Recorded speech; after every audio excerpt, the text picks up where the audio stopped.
Today, we're talking about a drug that came to exist in the weirdest way you can imagine. It has helped tens of thousands of people every year for over 50 years. But it only exists at all because of a dedicated medical student, the Pope, and thousands of gallons of urine. And not just any urine. It could only exist because of the urine of thousands upon thousands of Italian nuns.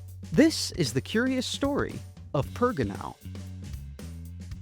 In the 1940s, Italian pharmaceutical company Serono was working on a fertility treatment, which they hoped would help women get pregnant. They had found two chemicals that could be the key.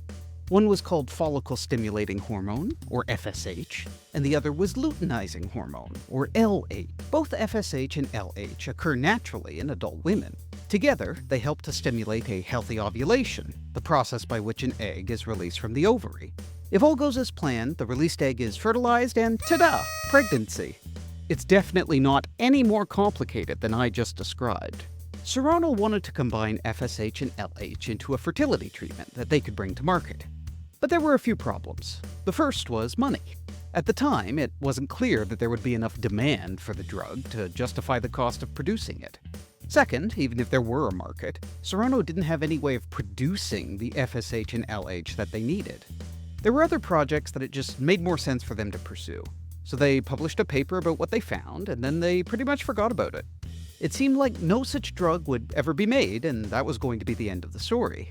Of course, if that were true, it would very much call the premise of this video into question.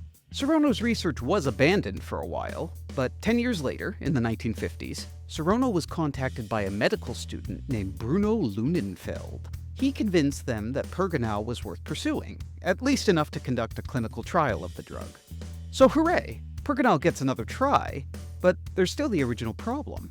Where could Serono, and now Lunenfeld, get the FSH and LH that they would need? Well, from their original experiments, Serono knew these hormones occurred naturally in women. And more specifically, one place they knew they could be found was in female urine. They also knew that the highest levels of the hormones could be found in the urine of women who had already gone through menopause. This is because when menopause occurs in a woman, usually around 50 years of age, their ovaries stop producing eggs. While this is an entirely natural change, the body is a little bit conflicted about this turn of events. As menopause sets in, FSH and LH levels rise in an attempt to keep egg production going, and these excess hormones are flushed out in the urine. So back to Serono and Lunenfeld. They knew that they could conduct a clinical trial for Pergonal, but only if they could get a hold of enough FSH and LH. For that, they needed urine. Thousands of liters of urine. And ideally, the urine would come from women who were postmenopausal, at least 50 years of age. But Italy is one of those countries that just doesn't have very many middle-aged urine shops around. Crazy, right?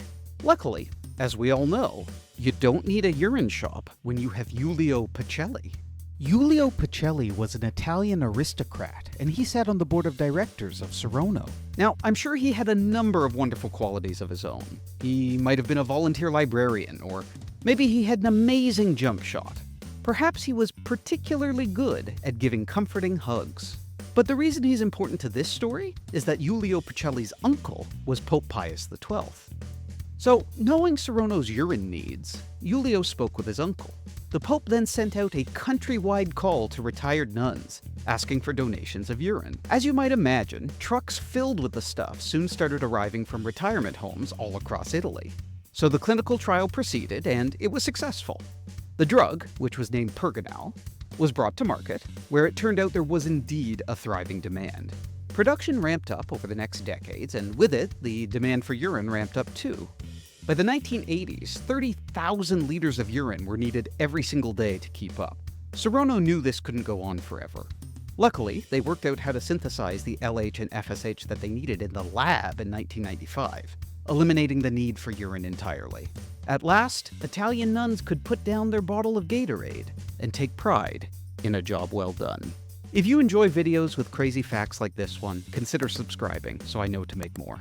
Thanks for watching.